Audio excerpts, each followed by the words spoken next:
आइए आज हम वचन की तरफ जाते हैं सीधे तौर पे। और आज का वचन जो है वो फिर से वही है 10 आज्ञा। जो पिछले दिनों हम लोगों ने 4 आज्ञा को सीखा। 2 दिन लगा मुझे, पहला दिन एक ही आज्ञा था, उसके दूसरे दिन 3 आज्ञाओं को हम लोगों ने सीखा और जाना। और आज बाकी 6 आज्ञा हम लोग सीखेंगे, लेकिन मुझे नहीं पता कि ये 10 आज्ञा आज ख़त्म हो पाएगा कि नहीं। अगर ख़त्म हो गया बहुत बढ़िया, नहीं तो एक दिन और मैं समय लूँगा। कृपया आप मेरे साथ रहे और एक दिन 10 आज्ञा को पूरा सीखने और समझने के लिए कि हमारा प्रभु परमेश्वर ये जो यीशु मसीह से पहले पुराने नियम के ज़माने में भविष्यवक्ताओं के दिनों में जो ये 10 आज्ञा दिया, इसका क्या खास मकसद रहा उनके लिए, और आज भी हमारे लिए ये 10 आज्ञा मायने रखता है। तो इन बातों को हम लोग सीखेंगे। और सूची आप हमारे लिए पढ़ दीजिएगा, निर्गमन 20 अध्याय का 12 पद। तू अपने पिता और अपनी माता का आदर करना, जिससे जो देश तेरा परमेश्वर यहोवा तुझे देता है उसमें तू बहुत दिन तक रहने पाए। आइए हम लोग एक छोटी दुआ करें। धन्यवाद परमेश्वर पिता सुंदर वचनों के लिए जो आपने पूरी मनुष्य जाति को दिया। ये वचन ही था जिससे हम आपको देख पाए, आपको समझ पाए, आपको सीख पाए। ये वचन ही था जो इस दुनिया में हमें कैसे जीना है, संसार में क्या क्या करना है, लोगों के साथ कैसा व्यवहार रखना है, इन बातों को हम सीख और समझ पाए। सुंदर, अद्भुत और मीठे वचन के लिए आपका बहुत बहुत धन्यवाद। परमेश्वर पिता हमें ऐसी बुद्धि, ज्ञान और समझ दे, शुद्ध विवेक दे कि आपके वचनों को हम पवित्र आत्मा की आंखों से देख पाए, पवित्र आत्मा के द्वारा सुने और समझने सके, और उसके द्वारा अपनी दिनचर्या को व्यतीत करने पाए, उसके द्वारा अपने जीवन को बदलने पाए, शैतान को दूर भगाने पाए। हम सारे लोगों के अंदर में ये वचन काम करे और हमें अंदर से बदलने पाए। सारी बातों के लिए आपको आदर, महिमा, प्रशंसा देते हुए प्रार्थना प्रभु यीशु मसीह के नाम से मांगते हैं, आमीन। बहुत सुंदर वचन, फिर से एक बार पढ़िए सूची। अपने पिता और अपनी माता का आदर करना, जिससे जो देश तेरा परमेश्वर यहोवा तुझे देता है उसमें तू बहुत दिन तक रहने पाए। तू अपने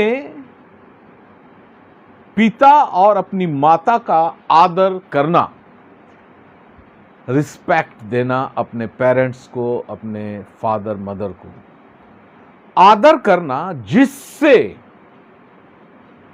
जो देश हमको परमेश्वर दिया रहने, उसमें हम बहुत दिन तक रहने पाए, जीवित रहने पाए, स्वस्थ रहने पाए, हंसी खुशी से रहने पाए। ये आदर करने से ये सब चीज हो पाएगा, ऐसा परमेश्वर इस वचन में कहता है। यानी हम जिस भी देश में रहते हैं, उस जमाने में यहूदियों के लिए, इजरायलियों के लिए परमेश्वर ने इजराइल देश दिया था। अब वो बातें खत्म हो गई है यीशु मसीह के आने के बाद। अब ये सारा विश्व और सारे विश्व में रहने वाले लोग, और वो जिस भी जगह पे रहते हैं, जिस भी देश में रहते हैं, वो देश उनको इसीलिए दिया गया है रहने के लिए। वो जिस राज्य में रहते हैं, जिस जिला में रहते हैं, जिस इलाके में रहते हैं, वहां पर वो हंसी खुशी से बहुत दिन तक रहने पाए। अगर हम माता पिता का आदर करेंगे तो माता पिता का आदर करना इतना इंपॉर्टेंट है। और हम लोगों ने जाना कि पहली जो 4 आज्ञा थी वो परमेश्वर के साथ हमारा किस तरह का कर्तव्य था उसके बारे में था, और हमने पिछली बार ही कहा था। और बाकी की जो 6 आज्ञाएं हैं वो मनुष्यों के प्रति हमारा क्या कर्तव्य है उसको परमेश्वर ने दर्शाया है, दिखाया है और हमें करने बोला है, और एकदम ये जरूरी है। ऐसा नहीं है, कुछ लोग समझते हैं कि नया नियम आने के बाद, प्रभु यीशु मसीह के बाद, ये आज्ञाएं इंपॉर्टेंट नहीं रही। इंपॉर्टेंट ये आज भी है, लेकिन ये मनुष्य इसको मानने में फेल हुआ, और इसीलिए प्रभु यीशु मसीह आया और बलिदान किया और पवित्र आत्मा का दान हमें दिया कि पवित्र आत्मा जब हमारे अंदर रहता है तो ऑटोमेटिक हमारे अंदर एक ऐसा स्वभाव, एक ऐसा नेचर पैदा होता है जिससे हम इन आज्ञाओं को मानने लग जाते हैं। ये आज्ञा हमारे स्वभाव में रहती है। इसको मानने के लिए हमको अपने आप को बहुत प्रेशराइज नहीं करना पड़ता, दबाव नहीं डालना पड़ता, तनाव में हम नहीं रहते हैं, हमारे अंदर से होते रहता है। पिछली 4 आज्ञाओं को हम लोगों ने देखा कि क्या इन आज्ञाओं को मानने में हम पास थे या फेल थे। आज भी हम देखेंगे अगली 6 आज्ञाओं में कि क्या हम उसको मानने में पास है कि फेल है। अब अगर आप बोलिएगा तो दुनिया में बहुतेरे लोग ऐसे हैं जो ये कह सकते हैं कि हाँ, हम इस आज्ञा में पास है, क्योंकि माता पिता का आज्ञा तो हम मानते हैं, माता पिता का आज्ञा से हम तो बाहर जाते नहीं हैं। लेकिन मेरे प्रिय मसीही भाई बहनों और बच्चों, हम बहुत बार फेल करते हैं बहुत सारी चीजों में। हम घर से बाहर निकल के कब जाएं और कब ना जाएं, इसका भी एक इंस्ट्रक्शन माता पिता देते हैं, उसको हम फेल करते हैं। बाहर में किस तरह का दोस्त यार बनाएं, कैसे लोगों से संगति करें, इसके बारे में भी माता पिता इंस्ट्रक्शन देते हैं, जिसको हम फेल करते हैं। क्या खाना है बाहर जाके, क्या पीना है, क्या नहीं खाना है, क्या नहीं पीना है, इसके बारे में इंस्ट्रक्शन दिया जाता है, इसको हम फेल करते हैं। प्यार, मोहब्बत, दोस्ती, फ्रेंडशिप कैसे लोगों से करना है, क्या क्या चीज नहीं करना है, क्या क्या चीज से बचना है, इसके बारे में एक इंस्ट्रक्शन रहता है, इसको हम फेल करते हैं। कैसे लड़के से या कैसे लड़की से शादी करना है, इसके बारे में भी हम माता पिता का आज्ञा का उल्लंघन कभी कभी कर देते हैं, और ऐसे बहुत सारी बातें। तो इस आज्ञा को आप बहुत गंभीरता से अगर सोचेंगे तो बहुत बार हम फेल करते हैं। माता पिता हमें एक्सेप्ट कर लेते हैं गलतियों के बाद भी और हमें माफ़ कर देते हैं, लेकिन हम ऐसा ना सोचें कि हम इन माता पिता की आज्ञा को मानने में पास हैं। तो फिर जब हम माता पिता की आज्ञाओं को नहीं मानते, हम लोग बोलते हैं, परमेश्वर पिता से प्रार्थना करते हैं, प्रभु के दासों को फ़ोन में प्रेयर रिक्वेस्ट देते हैं या अपनी कलीसियाओं में देते हैं कि मेरे लिए प्रार्थना कीजिए, हम कष्ट में हैं, दुख में हैं, तकलीफ में हैं। क्या कभी आपने इस बारे में गौर किया है कि क्या आपने अपने निर्णय से, अपने स्वभाव से अपने माता पिता को दुख दिया है क्या? क्योंकि वचन कह रहा है कि जहां तुम हो वहां तुम बहुत अच्छे से रहोगे, अब बहुत दिन तक जीवित रहोगे, स्वस्थ रहोगे, भले चंगे रहोगे। और अगर हमारे जीवन में कष्ट है तो कहीं हम अपने माता पिता को कष्ट देने इस वजह से तो नहीं है। मैं अपने बारे में अभी व्यक्तिगत तौर पे बताऊं तो हाँ, मैंने भी अपने जवानी के दिनों में माता पिता का आज्ञा का उल्लंघन बहुत बार किया। मुझे आज भी अफसोस है, आज मेरे माता पिता नहीं है इस दुनिया में, लेकिन मुझे लगता है कि काश अगर वो आज होते और बाइबल का जो समझ इन 10 सालों में मुझे हुआ है ये वाला पहले हो जाता तो शायद मैं अपने माता पिता का बहुत अच्छे से आदर सत्कार कर पाता।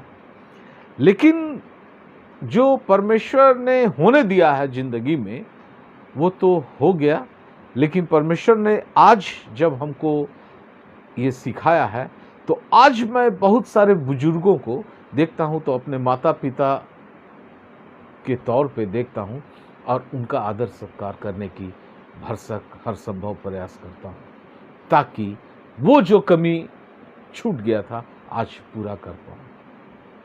बहुत ज़रूरी है। तो इसको हम लोग विश्लेषण से देखेंगे कि क्या हम इस बारे में बहुत अच्छी तरीके से पास हो पाते। ले व्यवस्था 19 अध्याय 3 पद को सूची पढ़ दीजिएगा। तुम अपनी माता और अपने पिता का भय मानना और मेरे विश्राम दिनों को मानना। बस तुम अपनी माता और पिता का भय मानना। माता और पिता का आदर करना यानी इक्वल टू बराबरी में है उनका भय मानना। देखिए, वचन कहता है कि हम परमेश्वर से प्रेम रखें, परमेश्वर को आदर दे, परमेश्वर को सत्कार दे, परमेश्वर की आज्ञा का पालन करें। इसके साथ बाइबल यह भी सिखाता है कि तुम परमेश्वर का भय मानो। और परमेश्वर ने माता पिता जो हमें दिया है, पता है, अगर हम परमेश्वर से प्रेम करते हैं ना, तो पहले अपने माता पिता से प्रेम करना सीख लेंगे, तभी परमेश्वर से कर पाएंगे प्रेम। ये प्रैक्टिस है, ये प्रैक्टिस ग्राउंड है, तभी हम परमेश्वर से प्रेम कर पाएंगे। अगर हम अपने माता पिता का प्रेम और आदर नहीं करते हैं, तो हम परमेश्वर का प्रेम और आदर कभी नहीं कर पाएंगे। तो भय मानना, आखिर क्या, आप देखिएगा, बहुधा बच्चे छोटे रहते हैं और कुछ गलती कर रहे होते हैं कि हम उसको बोले थे कि बेटा तुम 6 बजे शाम से लेकर 8 बजे तक पढ़ना, और हम घर आ गए और वो खेल रहा था, वो पढ़ नहीं रहा था। लेकिन जैसे ही पापा का देखता है कि वो गाड़ी का आवाज़ सुना कि घर आए, तो भय से, डर से सब कुछ जल्दी जल्दी हटा के फेंक देता है, छुपा देता है और किताब निकाल कर पढ़ने लगता है। वो उसको एक डर है, भय। जब बच्चे बड़े होने लगते हैं ना, उसके बाद उनको ये भय जाता रहता है। कुछ बच्चे नशा का सामान खाते हैं और माँ बाप भी आ जाएंगे तो भय नहीं लगता है। कुछ गलत रिश्ता या संबंध रखते हैं लड़के लड़कियों से और माता पिता भी होते हैं, तो उसे भय नहीं लगता है, तो उसका भय ही खत्म हो गया। जब भय खत्म हो गया तो सीधा सा बात है कि आदर खत्म हो गया। तुम अपने माता पिता का आदर करना, आदर खत्म हो गया। बहुत जरूरी है कि आप अपने माता पिता का भय माने, चाहे आप कितना बड़ा हो गए। एक भय तो होना चाहिए। हम लोग कहते हैं ना कि घर के बड़े बुजुर्ग घर में होना बहुत जरूरी है, क्योंकि मेरे माता पिता कितने भी बूढ़े हो जाए, अगर वो घर में जिंदा है, वो घर ही में है, बैठे हुए हैं, तो कम से कम उनका भय तो है।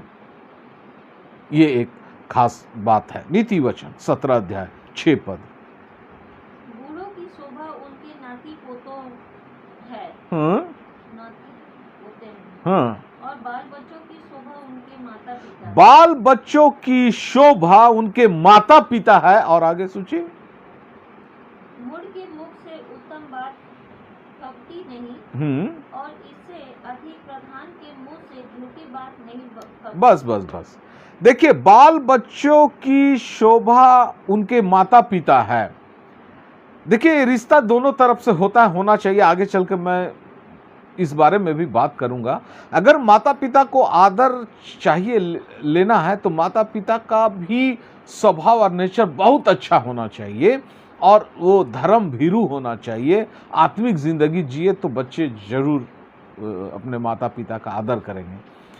लेकिन बाइबल वचन कहता है कि अगर आपके माता पिता में कुछ कमी है, तो इसका मतलब ये नहीं है कि उनका आदर करना आप छोड़ दें। ऐसा आप नहीं कर सकते हैं। वचन इसके लिए सख्त मनाही करता है। लेकिन बाल बच्चों की शोभा उनके माता पिता है। देखिएगा, हम कभी कोई पार्टी सार्टी में जाते हैं या किसी के यहाँ घूमने जाते हैं, बाजार में जाते हैं, और हम जब छोटे थे, यंग थे, थोड़ा सा बड़े हो गए, तब माँ पिता ही आगे चल रहे हैं, बच्चे लोग दोनों साइड में या पीछे में चल रहे हैं, और गर्व से चलते थे। इसीलिए गर्व से चलते थे कि मेरे मम्मी पापा साथ में, मम्मी हमसे बहुत प्यार करती है, हमको कुछ होने नहीं देगी, कुछ बोलेगी नहीं। अब पापा मेरे साथ है, माने मेरा बैंक मेरे साथ चल रहा, पापा को जो बोलेंगे वही खरीद के देंगे।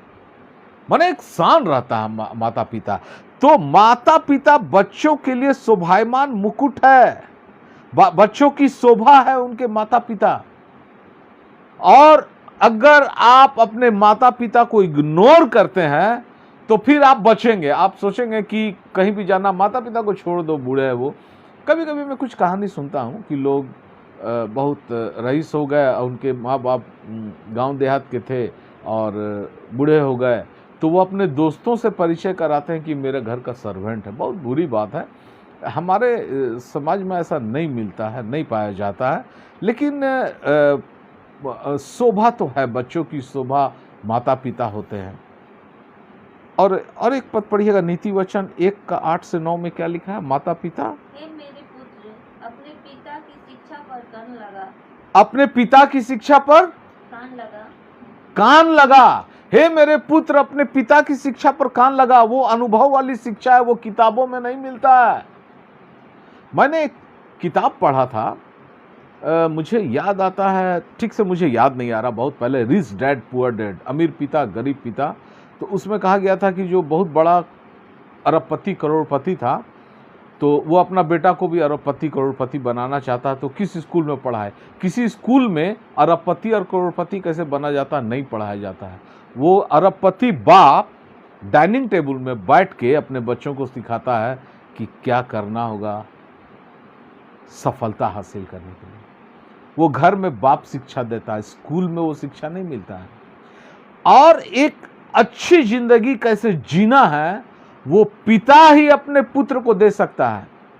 एक लड़के को दुनिया का कोई ताकत बहुत अच्छी शिक्षा नहीं दे सकता। अच्छी शिक्षा उसको मिलेगा स्कूल में, कॉलेजों में, बाहर में, बहुत जगह मिलेगा, लेकिन एक मजबूत और एक अच्छा इंसान बनने की शिक्षा तो बाप से मिलेगा, जो उसके बाल सफेद हुए हैं अनुभव से, जो उनके बाल झड़ गए हैं अनुभव से। वो बाप जो शिक्षा देगा ना, उस अनुभव से वो सीखेगा कि दुनिया में कैसे उसको चलना है। तो अपने पिता की शिक्षा को ना पिता की शिक्षा पर कान लगा, और अपनी माता की शिक्षा को ना तज। अपने माता की शिक्षा को ना तज, छोड़ मत देना, क्योंकि वे मानो तेरे सिर के लिए शोभायमान मुकुट। वे मानो तेरे सिर के लिए शोभायमान मुकुट है। वो मुकुट है। आप देखते होंगे बहुत सारे जगहों में अवार्ड मिलता है तो मुकुट पहनाया जाता है, बहुत सारे कॉम्पिटिशन्स में वो उसके लिए बहुत शोभायमान रहता है।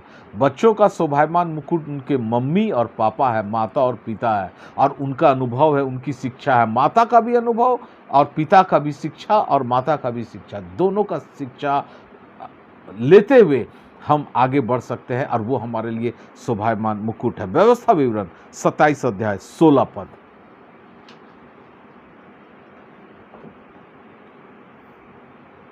शापित हो वो जो अपने पिता या माता को तुच्छ जाने। शापित है वो, शापित हो, शापित हो वो जो अपने पिता या माता को तुच्छ जाने।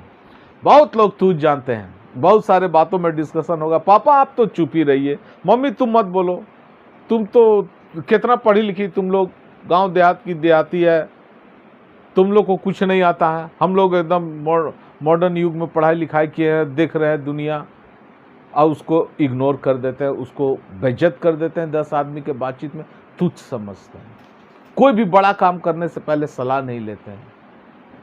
और वही बेटा बेटी जब फंसता है ना कहीं पर, फिर माँ बाप के पास आके रोता है, गिड़गिड़ा के माफी मांगता है। उसको तुच्छ नहीं समझना। वचन कहता श्रापित है वो। कितना इंपॉर्टेंट वचन है, अपने माता पिता का आदर करना। मत्ती 15 अध्याय 4 पद।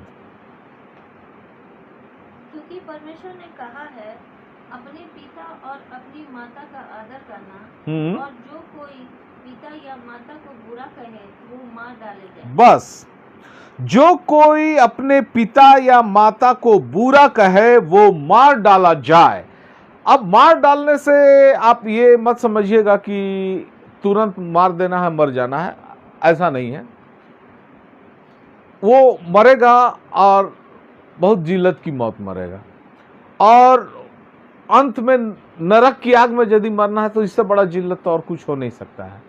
कुछ लोग अपने माता पिता को गाली तक देते हैं। ऐसे घरानों को मैंने बचपन में देखा और सुना। बुरा भला कर देना, ये किस तरह का कल्चर है?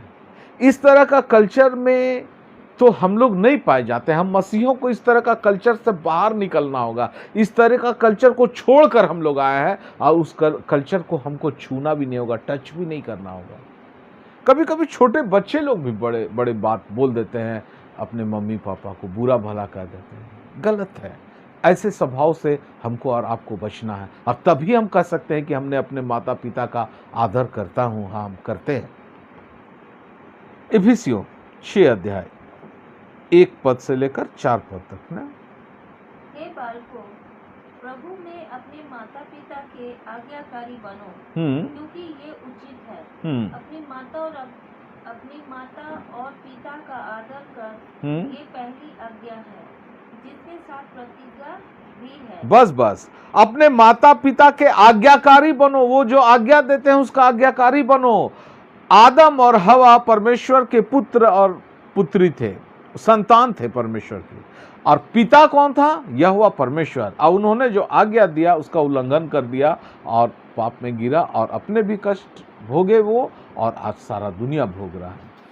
हम और आप भी जब अपने माता पिता का आज्ञा का उल्लंघन करते हैं तो हम कष्ट भोगते हैं। और बहुधा आप देखिएगा कि अगर हम और मेरी पत्नी किसी प्रॉब्लम में फंस गए, बहुत कष्ट में है, तो आगे चल के हमारे बच्चे भी उस कष्ट को सहते हैं, झेलते हैं। बहुधा देखे हैं कि माता पिता का कष्ट बच्चे झेल रहे हैं। ये पहली आज्ञा है जिसके साथ प्रतिज्ञा भी है। 10 आज्ञा में 9 आज्ञा के साथ प्रतिज्ञा तो नहीं है, और ये पहली आज्ञा है जिसके साथ प्रतिज्ञा है, तू अपने पिता और माता का आदर करना, जिससे ताकि जो देश तेरा परमेश्वर यहोवा तुझे देता है उसमें तू बहुत दिन तक रहने पाए। ये पहली आज्ञा है जिसके साथ प्रतिज्ञा है। तो सोचिए ये आज्ञा कितना इंपॉर्टेंट है, वेरी वेरी वेरी इंपॉर्टेंट। माता पिता का आदर करने से मेरे प्रिय मसीह भाई बहनों बच्चों, हम बच नहीं सकते हैं, इग्नोर नहीं कर सकते हैं इसको। चाहे हमारे मम्मी पापा कितना अनपढ़ है, हमारे मम्मी पापा को कुछ नहीं पता है, हमारे मम्मी पापा बहुत सारा दुनिया नहीं देखे हैं, कोई बात नहीं, आदर तो उनका करना है हमको। कुलुसियों 3 अध्याय 20 पद। ये बालकों, सब बातों में अपने अपने माता पिता की आज्ञा का पालन करो, क्योंकि प्रभु इससे प्रसन्न होता है। हे बालकों, हे बच्चों, हे पुत्र पुत्रियों, सब बातों में अपने माता पिता का आज्ञा का पालन करो। सब बातों में। देखिए कुछ पॉइंट को मैं बहुत हाईलाइट करता हूं। आप देखिएगा कुछ किताब में इंपॉर्टेंट चीज रहता है तो उसमें हम लोग हाइलाइटर, एक इंक खरीदते हैं, उसको लगाते हैं, हाईलाइट करते हैं, ये पॉइंट हाईलाइट है। मैं कुछ पॉइंट को हाईलाइट करता हूं, आप याद रखिएगा, मैं बोल के हाईलाइट करता हूं। सब बातों में अपने माता पिता की आज्ञा का पालन करो। सब बातों में। नौकरी कहां करना है उसमें भी, बिजनेस कहां करना है उसमें भी, शादी विवाह कहां करना है उसमें भी, घर से बाहर कब जाना है उसमें भी, घर कितने बजे इन करना है उसमें भी, कैसे लोगों से दोस्ती रखना है उसमें भी, हर बातों में। क्या खाना है क्या नहीं खाना उसमें भी, हर बातों में अपने माता पिता का आज्ञा का पालन करो, क्योंकि प्रभु इससे प्रसन्न होता। बाप रे बाप, कितना इंपॉर्टेंट बात हो गया। प्रभु परमेश्वर, यहोवा परमेश्वर, प्रभु यीशु मसीह, पवित्र आत्मा इससे प्रसन्न होता है जब हम अपने माता पिता का आज्ञा का पालन करते हैं। मैंने एक प्रचार किया है, हम अपने परमेश्वर को किन किन बातों में प्रसन्न कर सकते हैं। आप YouTube में जाकर सुन सकते हैं, वो लोड होगा कहीं पर। तो माता पिता का आज्ञा मानने से हम परमेश्वर को प्रसन्न करते हैं। बहुत सारे दुनिया में ऐसे लोग हैं, ऐसी समाज है जहां पर अपने इष्ट देव को प्रसन्न करने के लिए बहुत सारा काम किया जाता है, शारीरिक काम। तो हम शारीरिक कामों से परमेश्वर को प्रसन्न नहीं कर सकते हैं। बहुत ऊंचा पहाड़ में एकदम चोटी में चढ़ जाएंगे तो, अब बहुत गहराई में गड्ढा में उतर जाएंगे, एकदम खाई में, तो भी नहीं कर सकते हैं। नदी तालाब में उतर जाएंगे, डुबकी लगा देंगे तो भी नहीं कर सकते हैं। मन, अपने मन को परिवर्तन करके, अपने मन को शुद्ध और साफ रखकर हम परमेश्वर को प्रसन्न कर सकते हैं। माता पिता का आदर करना ये एक शारीरिक प्रक्रिया है जो मन से निकलती है, और इसके द्वारा हम अपने प्रभु परमेश्वर को प्रसन्न कर सकते हैं। तो मेरे प्रिय भाई बहनों और बच्चों, ये 5वीं आज्ञा को मैंने खत्म कर दिया। अब आप हमको एक बात बताइए, क्या आप और हम गंभीरता से सोचिए इस विषय में, क्या इस आज्ञा में हमारा पास है? क्या हमने इस आज्ञा का उल्लंघन कभी नहीं किया? हो सकता है किए होंगे, मैं तो बताया, मैं भी किया हूं, आप भी हो सकता है कि किए होंगे। कमेंट कीजिए प्लीज कि हाँ मैंने भी किया है।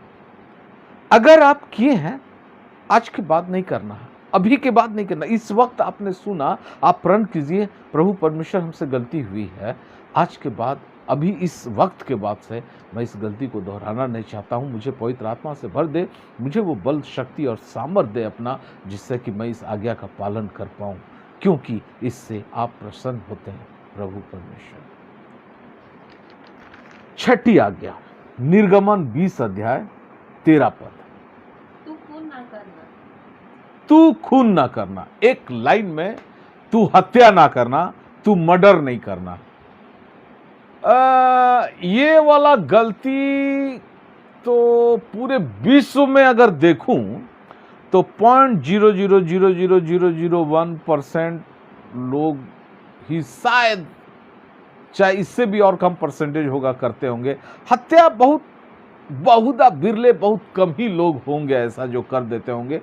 कभी कभी न्यूज़ में हम लोग सुन लेते हैं, और हमारे समाज में तो बहुत ही कम है, ये चीज नहीं करते हैं लोग।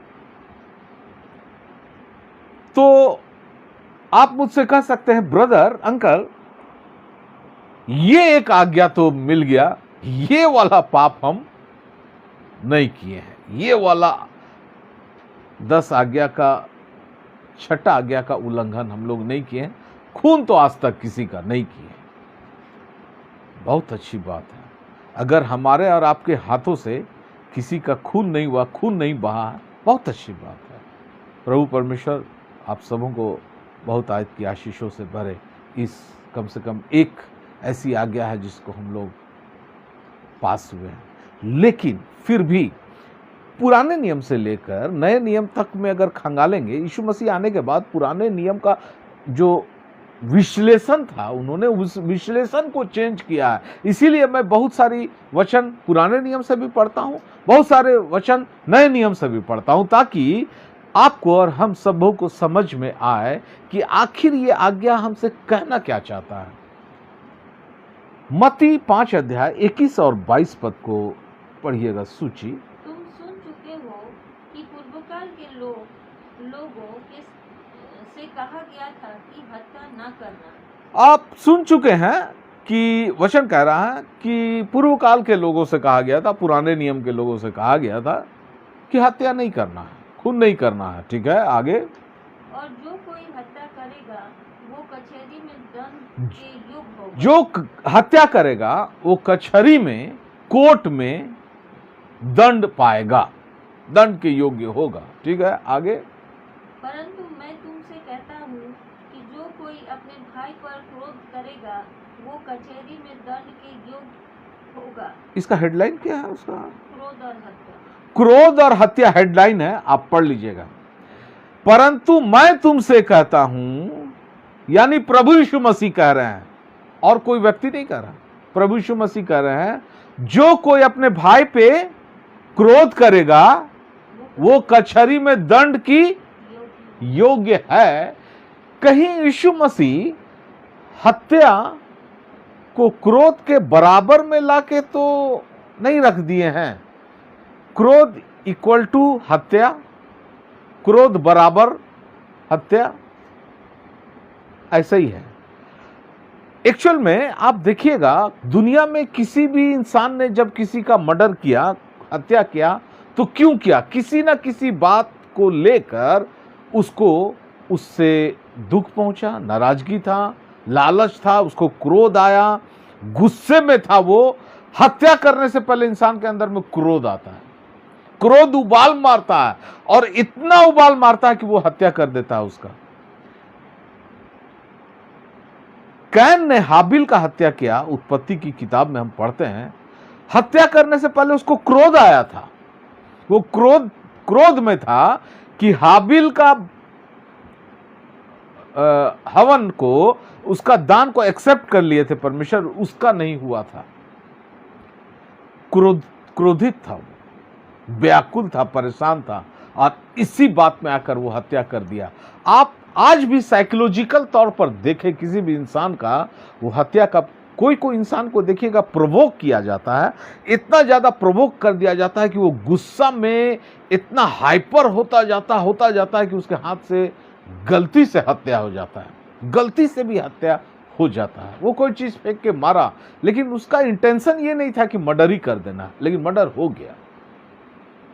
तो हत्या करने से पहले क्रोध आता है। तो प्रभु यीशु मसीह कह रहे हैं कि अगर हत्या का सजा कोर्ट कचहरी में दंड पाना है, तो क्रोध का भी सजा कचहरी में दंड पाना, परमेश्वर की कचहरी में। शायद ये दुनिया की कचहरी की बात प्रभु यीशु मसीह नहीं कह रहे हैं। तो न्याय के दिन तो इस बात को हमसे और आपसे पूछा जाएगा। तो मेरे प्रिय मसीह भाई बहनों और बच्चों, आप मुझे ये बताइए, क्या आपने अपने घर के मेंबर्स के साथ, अपने घर के लोगों के साथ, अपने माता पिता, पति पत्नी, बच्चे, भाई बहन और किसी रिश्तेदार, किसी दोस्त, कलीसिया का मेंबर, किसी से क्रोध ही स्वभाव में आया है? कभी क्रोध किए हैं? देखिए, क्रोध करना ये एक अलग विषय है, मैं इसका प्रचार कभी करूंगा। क्रोध तो करो पर पाप ना करो। तो क्रोध परमेश्वर ने भी किया, क्रोध जो नूह का जल प्रलय आया, हमको भी परमेश्वर का स्वभाव हमारे अंदर है। परमेश्वर ने क्रोध किया, हमारे अंदर भी क्रोध है। लेकिन परमेश्वर का क्रोध एक लॉजिकल था और एक डिसिप्लिन वे में था। हमारा भी क्रोध एक लॉजिकल और डिसिप्लिन वे में होना चाहिए। क्रोध को सूर्य ढलने से पहले भुला देना चाहिए। हमसे और आपसे हो नहीं पाता है और तभी हमसे हत्या हो जाता है। तो अगर हम बहुत इंटेंशन में है क्रोध के और मेरा क्रोध जा नहीं रहा है, पर डे सवेरे उठते हैं वही याद आता है उस इंसान के बारे में और क्रोध आता है, रात को सोने से पहले क्रोध आता है, फिर दूसरे दिन सवेरे उठते हैं उसी इंसान पर क्रोध आता है, क्रोध में जी रहे हैं हम 1 हफ्ता, 1 महीना, 1 साल से, यानी हमसे कुछ अनर्थ होने वाला है और हम दंड पाएंगे। तो अगर हम और आप क्रोधी है स्वभाव के, देखिएगा कुछ प्रभु के दास क्रोधी स्वभाव के रहते हैं। पुलपिट से वो आपको दिख जाएगा कि क्रोध में आके वो प्रचार कर दिए या क्रोध में किसी को कुछ बोल दिए। कभी कभी कुछ मसीही चर्च के मेंबर, मसीही व्यक्ति भी क्रोधी स्वभाव के होते हैं। दुनिया के लोगों की मैं बात नहीं कर रहा हूं, वहां तो बहुत लोगों से आप मिल जाएंगे, लेकिन वचन कह रहा है कि वो क्रोध मने ऐसा होना चाहिए कि सवेरे हुआ तो सूरज ढलने से पहले खत्म हो जाना चाहिए। और इस तरह का नेचर हमको डेवलप करना होगा अपने अंदर, और ये हमसे और आपसे हो नहीं पाएगा, ये पवित्र आत्मा ही हमको ऐसा बदल पाएगा। तो प्रिय मसीह भाई बहनों, अगर आपने अब इस शुरू में सोचा अगर कि ये वाला आज्ञा तो हम पालन किए हैं ब्रदर अंकल, इसमें हम लोग फेल नहीं किए हैं, पास है, तो क्या ये क्रोध में आप पास है कि फेल है? जरा सोच लीजिएगा और कमेंट कर दीजिएगा हमको कि क्रोध में जो हत्या के बराबर वाला पाप है, तो इसमें आप पास हैं या फेल हैं। उत्पत्ति 9 अध्याय 6 पद।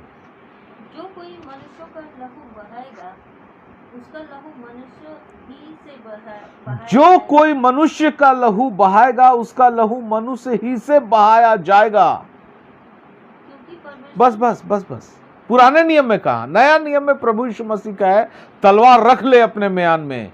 जो तलवार चलाते हैं वो तलवार ही से मारे जाते हैं। जो लहू बहाते, जो काटते हैं किसी को, वो भी काटे ही जाते हैं। हो ना हो देर सबेर उनका भी उसी तरीके से हत्या कर दिया जाता है। मैंने भी बचपन में बहुत सारी कहानियां सुनी थी अपने बुजुर्गों से कि वो किसी को मारा था गोली चलाकर, तलवार से, चाकू से मर्डर किया था, एक दिन उसका भी मर्डर हो गया। और जो मर्डरर है, जो मर्डर ही करते रहता है, जिसका स्वभाव है मर्डर करना, क्रिमिनल है, वो छुपते रहता है इसीलिए, और उसको बॉडीगार्ड की जरूरत पड़ती है इसीलिए कि कहीं उसका भी मर्डर ना हो जाए। तो वचन कहता है खून मत बहाओ, नहीं तो तुम्हारा खून भी बह जाएगा एक दिन किसी मनुष्य के ही हाथों से। पहला यूहन्ना 3 अध्याय 15 पद। जो कोई अपने भाई से बैर रखता है वो हत्यारा। बस बस बस, एक मिनट, क्या पढ़ लिए हम लोग? फिर से पढ़ो एक बार। जो कोई अपने भाई से बैर रखता है, जो कोई सुनिएगा ठीक से, जो भी कोई अपने भाई से, यानी भाई से, बहन से, माता से, पिता से, फैमिली मेंबर से, चर्च मेंबर से, पड़ोसी से, अपने नजदीकी लोगों से, अपने भाई से बैर रखता है। बैर मतलब ये थोड़ा क्रोध बहुत दिन तक रह जाता है ना, बहुत दिन तक अपने शरीर के अंदर घर बना लेता है ना, तो फिर वो निकलता नहीं है, फिर तो वो घर ही बना के रहने लगा यहीं पर, और वो बैर उत्पन्न कर देता है। और जो बैर रखता है वो क्या है? वो हत्यारा, वो मर्डरर है। ये तो वचन कह रहा है। क्या इस बारे में हम और आप पास हैं? हमको और आपको किसी से बैर नहीं है? कोई ऐसा इंसान है फैमिली में जिसका चेहरा भी देखना हम गवारा नहीं समझते हैं? कोई ऐसा इंसान है चर्च में जिसका चेहरा भी देखना हम गवारा नहीं समझते हैं? उन्होंने, हो सकता है उन्होंने बहुत बड़ी गलती की हो सकता है उसने बहुत बड़ा पाप किया हो, और अगर वो माफी मांग कर आपके पास आया, आपके घर ही में रहता, फैमिली मेंबर में है, आपके घर के किसी ओकेजन में वो आता है, चर्च के ओकेजन में आता है, और उसको देख के आपको बैर होता है दुश्मनी की, इस आदमी से तो हाथ नहीं मिलाना है, प्रेज द लॉर्ड नहीं करना है, नमस्ते भी नहीं करना है, इससे दूर रहना है। वो जिस गली गुजर जाएगा उस गली से हम अपना रास्ता बदल देंगे, इतना बैर है। तो हम और आप हत्यारे हैं, वचन कह रहा, मर्डरर है। तो हम तो पहले, हम लोग को लग रहा था कि हत्या तो हम लोग नहीं किए हैं, लेकिन बैर रखने वाला को भी वचन कर रहा हत्यारा है। और उसमें सूची आगे पढ़ो। और तुम जानते हो कि किसी हत्यारे में अनंत जीवन नहीं रहता। और किसी हत्यारे में अनंत जीवन नहीं रहता। जो बैर रखता है उसमें अनंत जीवन नहीं है। मसीही हम लोग इसीलिए बने हैं, आज से 2000 साल पहले से ही लोग अन्य जातियों में, यहूदियों को छोड़कर बाकी संसार में लोग, जितने लोग मसीहत में आए, हम लोग इसीलिए आए हैं कि एक ना एक दिन हमको अनंत जीवन जाना है। जो जिंदा है उनको भी यही चाहत है, बहुत लोग जो मर गए हैं परमेश्वर पे विश्वास और भरोसा करके, उनकी भी यही चाहत रही कि हमको एक दिन अनंत जीवन जाना है। और जो हत्यारा, उसमें अनंत जीवन है ही नहीं। तो हत्यारा तो हम मर्डर तो अपने हाथ से नहीं किए, खून तो नहीं बहाए, लेकिन हमारे अंदर क्रोध बहुत दिन से है, और हमको बहुत दिन से एक आदमी के ऊपर बैर है, तो हम तो हत्यारे हैं और हमारे अनंत जीवन है नहीं। तो क्या इस आज्ञा में हम पास हैं? बड़ा गंभीर विषय है सोचने के लिए। मेरे प्रिय मसीह भाई बहनों, मैं इसीलिए 10 आज्ञा का प्रचार कर रहा हूं और इतना टाइम ले रहा हूं। मैं चाहता तो इस पूरे 10 आज्ञा को एक दिन में प्रचार करता, लेकिन मैं धीरे धीरे प्रचार कर रहा हूं अपने कलीसिया के स्टाइल में, कि मैं धीरे धीरे तोड़ तोड़ कर एक एक बातों को आपको समझाऊं और सिखाऊं।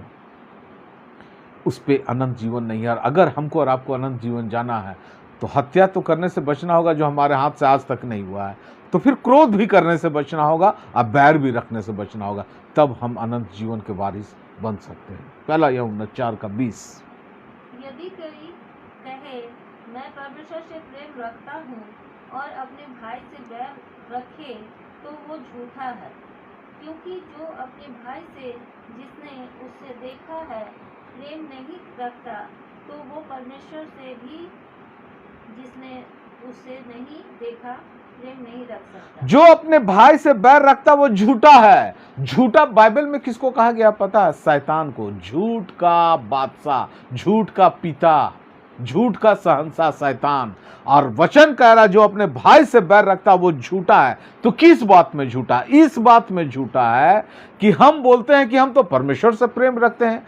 कुछ परमेश्वर के दासों का आप प्रचार देखिएगा, हमको दुनिया के लोगों से मतलब नहीं, बस परमेश्वर से मतलब है। वचन ऐसा नहीं कहता है। देखिए 10 आज्ञा में 4 आज्ञा परमेश्वर के साथ हमारा संबंध, परमेश्वर के प्रति हमारा कर्तव्य दर्शा रहा है, और बाकी 6 आज्ञा, 4 से ज्यादा 2 एक्स्ट्रा, ये दिखा रहा है कि मनुष्यों के प्रति हमारा क्या कर्तव्य होना चाहिए। अगर हम भाई से बैर रखते हैं तो हम झूठा है वचन कर रहा है, क्योंकि हम परमेश्वर से प्रेम नहीं रखते हैं।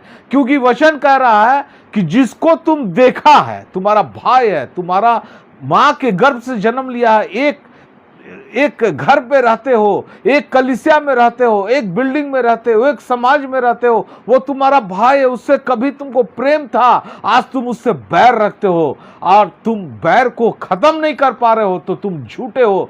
फिर तुम कैसे कर रहे हो कि जिसको तुम देखा ही नहीं है आज तक परमेश्वर को, उससे तुम कैसे प्रेम रख सकते हो? तुम कहीं ना कहीं झूठ बोल रहा है। इसीलिए वचन कहता है कि तुम झूठा है। आई झूठ का जो उपमा है ना, याद रखिएगा, इस शैतान का उपमा है, गंभीर विषय है। मेरे प्रिय मसीह भाई बहनों बच्चों, छठी आज्ञा खत्म हो गई। क्या पास है हम लोग? सोचिएगा, कमेंट भी कीजिएगा। आप लोगों से एक शिकायत है, आप लोग कमेंट नहीं करते हैं, बहुत कम करते हैं। और कीजिए, मैं बहुत बड़ा प्रचारक नहीं हूं, मैं परमेश्वर का एक छोटा सा अदना सा दास हूं। लेकिन अगर मेरी बातें जो वचन के द्वारा पवित्र आत्मा आपको बतला रही है और अगर आपको पसंद आ रही है, आपको लग रहा है कि सही में ये इंपॉर्टेंट है, तो कमेंट कीजिए, लिखिए, बताइए कि आप इसमें फेल है। आप अगर लिखिएगा कि हम पास नहीं है ब्रदर अंकल, अच्छी बात है, आपने स्वीकार किया कि हम पास नहीं है, आज से आप कोशिश करेंगे। लेकिन आपका स्वीकारोक्ति बहुत जरूरी है।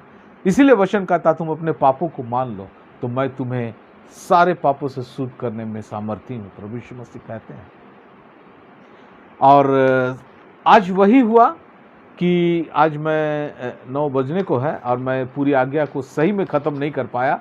7वीं आज्ञा में मैं ख़त्म कर दूंगा, 8, 9 और 10 अगली बार करूंगा। और सिस्टर रश्मि सिंह से मैं आग्रह विनती करूंगा, इसी महीना जल्दी से मुझे फिर से मौका दे दीजिए ताकि मैं 10 आज्ञा को ख़त्म कर पाऊँ। इसके बाद मैं दूसरे सब्जेक्ट में जाना चाहता हूँ।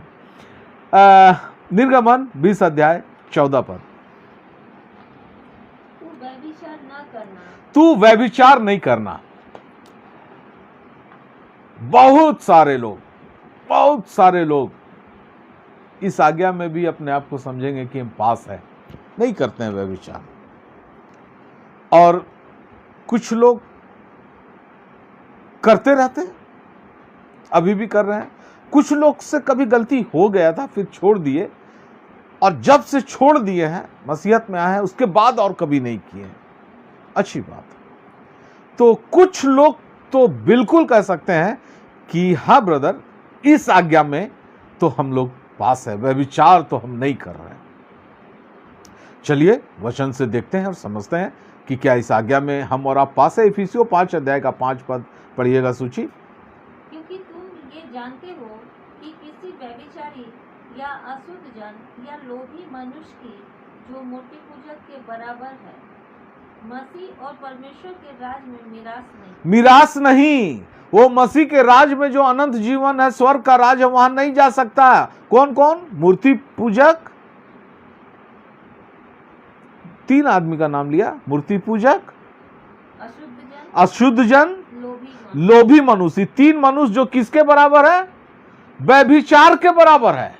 अगर आप ये 3 काम करते हैं, मूर्ति पूजा और अशुद्धता वाली काम और लोभ लालच वाला, तो आपके ऊपर में जो कोर्ट में केस चलेगा वो व्यभिचार का ही केस चलेगा। अब आप मूर्ति पूजा से, मेरा ये चैप्टर खत्म हो गया। मूर्ति पूजा से आप ये ना समझे कि गैरों की मूर्ति, नहीं, गैरों की मूर्ति भी और यीशु मसीह की मूर्ति भी अगर आप रखे हुए हैं तो वचन कह रहा कि व्यभिचारी है आप। अब फिर आप परमेश्वर के राज के मिरास नहीं। खतरनाक बात है। अभी भी कहेंगे हम कि व्यभिचार हमसे आज भी नहीं हो रहा है। अगर ये तीनों काम आपसे आज नहीं हो रहा है तो आप बिल्कुल कह सकते हैं कि हाँ, आज हम व्यभिचार नहीं कर रहे हैं। लेकिन अगर ये 3 काम आपसे हो रहा है, मूर्ति पूजा, अशुद्धता वाली काम है, लालच वाली काम है, तो फिर तो हम बच नहीं सकते हैं, कहना ही पड़ेगा कि ये व्यभिचारी है। मत्ती 5 अध्याय 28 पद।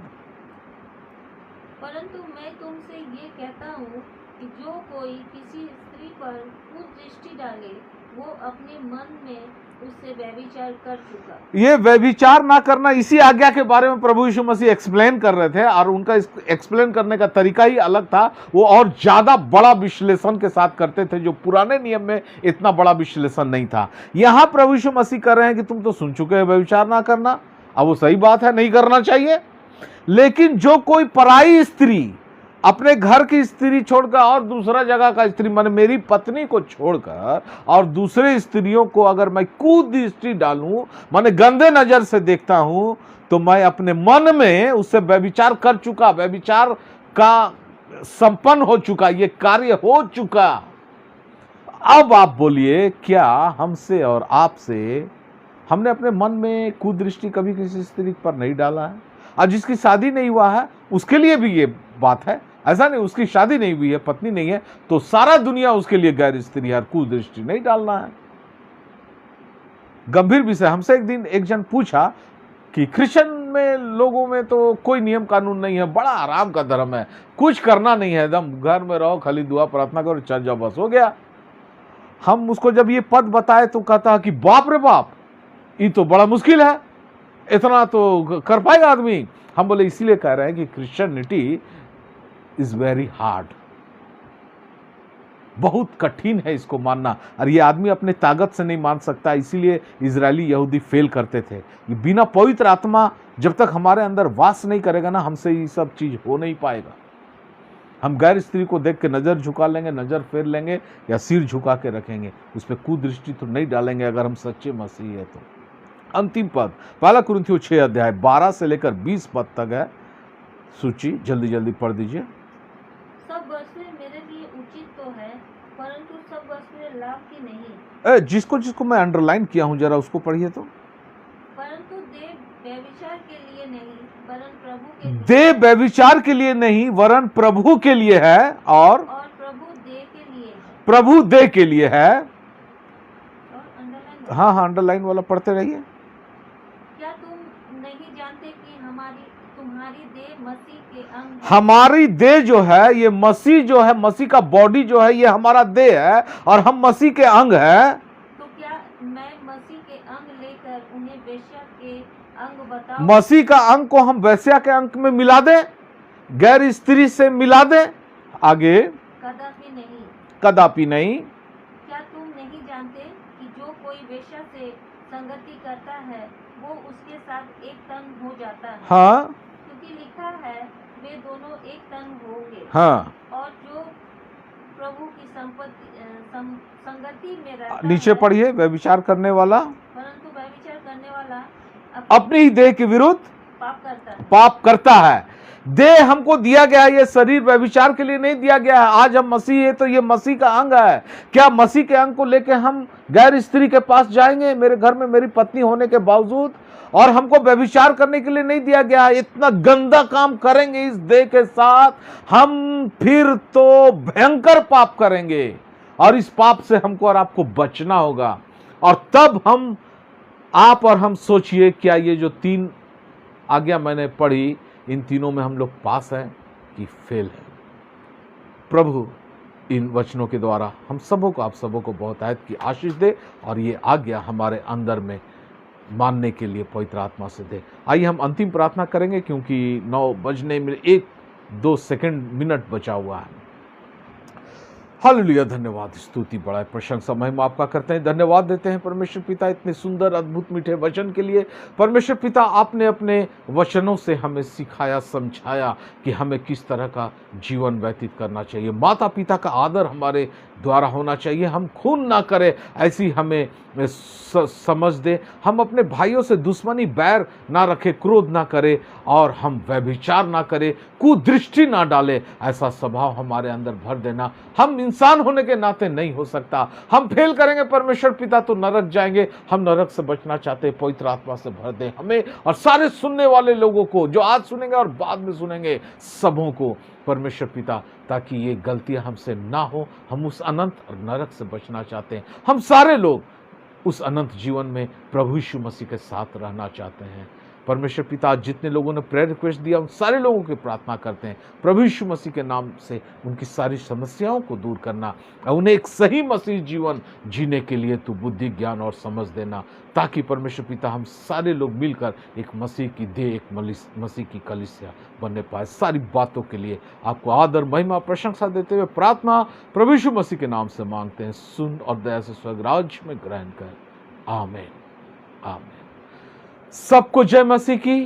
Praise the Lord. प्रभु आप सबों को बहुत आयत की आशीषों से भरे।